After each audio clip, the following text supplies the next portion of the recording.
Hey guys, welcome to another episode of Not So Super Fan. So right now we're gonna do a quick car review for the Spider-Man Homecoming movie. I watched this movie last night, and going in with all the positive reviews it's been getting, I went in there expecting something great. And did I get something amazing? Yes. Is it a good movie? Yes. Is it the best Spider-Man movie I've ever seen? As far as Spider-Man, I would say, damn, it's hard to compare it. This movie is directed by John Watts. He's a small. This is like his first big budget blockbuster movie. You know, he did a few small indie movies, but other than that, that's his big movie. And that's one thing Marvel has. They've been doing is picking those directors that have been working on small properties and giving them these big projects and see what they do with it. And they've been doing so great. And John Watt, compared to Spider-Man 1 and 2 that was directed by Sam Raimi, it's great. As far as story-wise and character development-wise, it is a great story. One thing I like about this movie is how it started off. When it started off, first of all, the intro, the music of all, it was the original. If you ever watched the old Spider-Man cartoon, you know, Spider-Man, and if you pay attention to that intro at the beginning, usually you get the Marvel intro. If you pay attention to it, you could hear they kind of incorporated in the intro. That's one thing, you know. I guess that was a shout out to all the Spider-Man fan out there, and I really like that. Then movie start off, you jump straight into the story of the Vulture, played by Michael Keaton, and Adrian Toomes, aka the Vulture. So we jump straight to his story. You know how he's, doing business, salvaging wreck from the aliens, and all the alien ship that crashed. He's salvaging them so he can sell. And come to find out, big companies like Tony Stark and the government are taking over that little business he had. And from that, you see his motivation to basically he becomes who he is, because from there and done, they jump 8 years later where he's basically doing crime. Because from him salvaging stuff, he basically had spent all his money, took bank account loans and invested into doing that business, because he thought he was going to get a big return. But since the government and Tony Stark took over it, he basically lost everything. So I guess you kind of understand the reason why he went to the life of crime. So I am okay with that, because usually when you watch basically a superhero movie, they usually tell you the story of the villain in the middle while the movie's playing, so you don't, there's always a jump scene, and they're showing the villain, then the bad good guy, then you see his transition while you're watching a movie about the main character. They're jumping back and forth to the villain's story, basically his background story, his development when he's becoming the bad guy. So from that, I really like that they basically took care of his origin at the beginning of the movie, so that now we have time to basically focus on Spider-Man's story, and I really like that from the beginning. One problem I had with this movie was Flash Thompson's character. I didn't really get the Flash Thompson I remember as a Spider-Man reading comic book. It's not that I don't care about the race of the character, but it was just, I didn't really get that that jock feeling from him, that or I didn't get that from it because the actor that played Flash Thompson, he doesn't really portray like his persona from all the movies I've seen him in. He doesn't really have that that demeanor when he shows in comes and see. He's more of a, I would say, a good guy type of character. So I didn't really get that from him. And another thing, Marissa Tomei, right? So she's Aunt May. I'm pretty sure she's around, probably in her late 40s. So did they kill off Uncle Ben before he reached his 50s in the movie? That's what I'm wondering. Did they kill him off before he reached his 50? That's kind of messed up, Marvel. You didn't even let the guy live, like, enjoy his life. You just killed him off before he reaches, his senior years. But other than that, it was a great movie. I basically like the whole type of high school coming of age type of story. Peter Parker basically learning from his. It's not basic. It made me get that feeling. If you ever watch the old Spider-Man cartoon or read any comic book, Spider-Man, he was this type of character. Every time he makes the right choice, his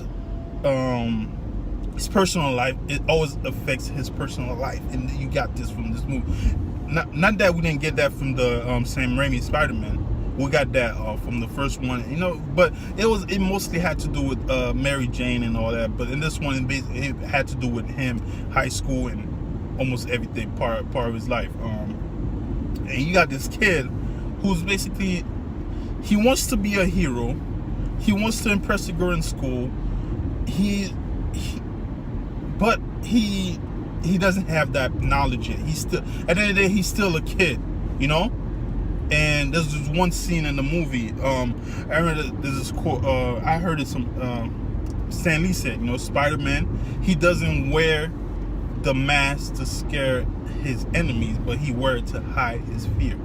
And there's this point in the movie where the whole ceiling falls on Peter Parker, and he's basically screaming out for help. He's scared. He's like, you realize right there that he's just a kid. He doesn't, So basically, at this point, which makes Spider-Man great, and then he always has to motivate himself to get out of the slump. And I love that part of the scene. He had basically saw himself in the water, and he remembered that quote Tony Stark told him. It's basically like the suit doesn't make you. If you're nothing without the suit, then you don't deserve it. So he basically had to, from that, he had to pull himself out of the rubble, and that right there, that was a great scene right there. But in that, not too many subplot in the movie. Usually, in certain movies, you have some subplot, like Shocker. I kind of expect you didn't really get the story out of Shocker. Some people say it's too many subplot, but there was not that much subplot. He showed up, Shocker, boom, he's a villain. I guess he's gonna be part of the next Spider-Man movie. But one thing, stay for the. If you guys haven't watched it, please stay for the ending credit. There's two of them, so stay. What I would give this movie, I would give it a 85 out of 100, Yeah. And I'm not gonna give it, it's not the best Spider-Man movie compared to Sam Raimi's Spider-Man movie, but it is good. It is a very good Spider-Man movie. As far as storytelling wise, basically telling the Peter Parker story, embracing, becoming. It wasn't even basically Peter Parker embracing Spider-Man. It was basically Peter Parker basically learning how to be a better hero. Because most of the, if you ever watch Sam Raimi's Spider-Man, it was basically Peter Parker embracing how to be, also basically embracing how to be a better hero, but also embracing that with power comes responsibility. And this one, he's basically learning. You know, he was just a kid learning like how to be a hero. You know, it's not all fun and game at the end of the day, and he had to realize that. You know, and damn, there's a lot of deep messages in this movie. I realize, you know, and another thing, you know, my condolences to Stan Lee. You know, his wife passed away from a stroke, and that's one of his creation right there. He also had a cameo in this movie, and when my wife saw it, people started clapping when they saw Stan Lee in the movie. You know, because you gotta pay respect to this guy, because Spider-Man is one of his greatest creation. Beside the whole all the other characters, Spider-Man is one of those characters that, you know, people will always relate to. You know, but yeah, like I said before, movie wise, 85 out of 100. It is a good Spider-Man movie, but it's not the best. I would say Spider-Man 2 is gonna be my favorite Spider-Man movie. Sam Raimi did a great job, and hopefully the next one they don't pull that bull they did with Amazing Spider-Man or Amazing Spider-Man 2 or even Spider-Man 3, because those 3 movies I just mentioned, it shows you what happened when studios get involved, when too many hands get involved in the kitchen. You know, things don't end up right. And that's one thing with Marvel. They know they have a leader. They know when and when not to get involved, you know. So I hope Sony doesn't pull that bull, you know, when it's all about merchandise and trying to sell movies, you know. Because it is a good movie. It's very enjoyable. I almost forgot, another character in this movie that did great was his friend Ned. Who also, if you read any Spider-Man movie, in actuality, he's actually he was originally in the Miles Morales comics. So that's one thing. But other than that, this guy was funny. Every little word he said was funny. Zendaya,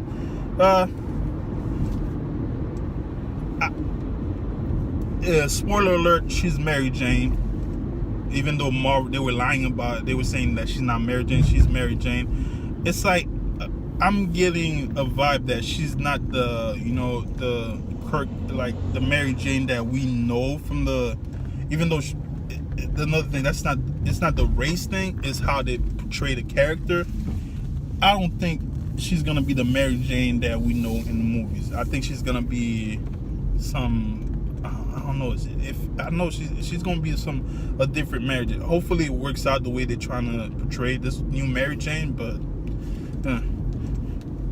yeah, if they're gonna change the race, at least make the character, you know. The love interest for Peter Parker, Liz, big plot twist right.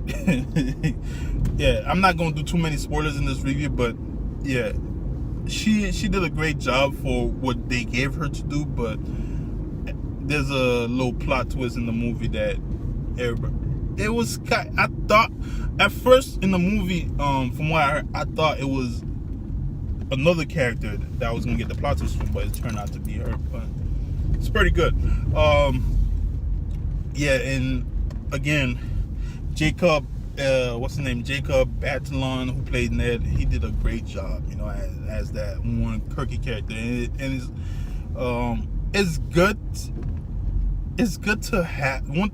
I wasn't really okay with the reveal of him being spy, like, because I know that's another story they basically stole from the Miles Morales character, because I think Ned did find out that Miles Morales was Spider-Man, and they started working together.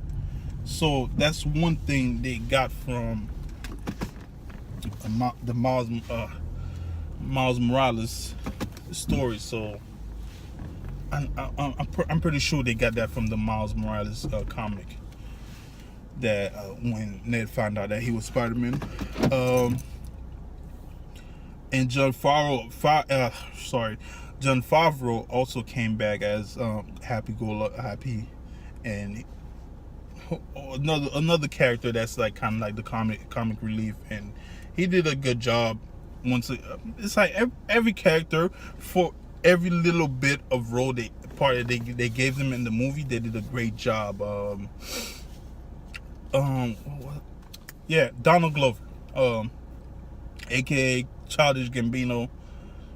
He didn't get much scene, you know. You only saw him like 2 times in the movie, but he did throw out a little hint that Miles Morales exists in that universe. So that was one for the fan right there. If you're a Miles Morales fan, but if you know the character's name, you know he's the Prowler. So he says his nephew's in the city, so you already know who his nephew is. So that was one shout out to the fans right there.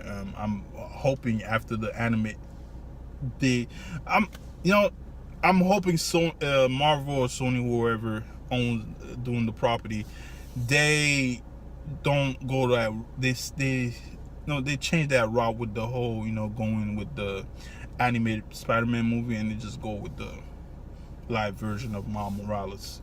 Because it's like, what are they afraid of? Just go with it, if Sony's afraid to do it, the Miles Morales story, let Marvel do it. I'm pretty sure they could do a Miles Morales. Look what they did with this, how they brought Spider-Man back in the fold, and so I'm pretty sure they could do it. I'm pretty sure they could do it. So it's not nothing to be afraid of. Just use the same formula they've been using. Find these directors that knows how to develop these characters. And Miles Morales is a character that has a pretty good story too, compared to Peter Parker. How he took the mentor of Spider-Man. So pretty sure it could happen. Yeah, guys. That was my quick talk review for Spider-Man Homecoming.